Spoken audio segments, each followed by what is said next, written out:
नमस्कार प्रेक्षकांनो, लग्नानंतर होईलच प्रेम मालिकेमध्ये लवकरच आपल्याला धक्कादायक असा ट्विस्ट बघायला मिळणार आहे। तर इकडे आता काव्याने खूप मोठा गैरसमज करून घेतलेला आहे दिव्या आणि पार्थ बद्दल। तशीच आता सिच्युएशन सुद्धा इथे तिला पाहायला मिळालेली आहे।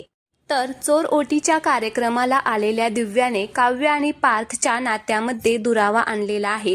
काव्य रूममध्ये नसताना आणि पार्थ रूममध्ये एकटा असल्यावरती दिव्या आता बरोबर त्याच्या जवळ येते आणि त्याला घट्ट अशी मिठी मारते, कारण तिला माहिती असतं की पाठीमागून हे सगळं काव्य बघणार आहे।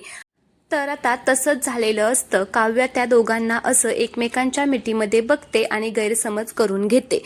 पार्थला मात्र याचा काहीच अंदाज नसतो।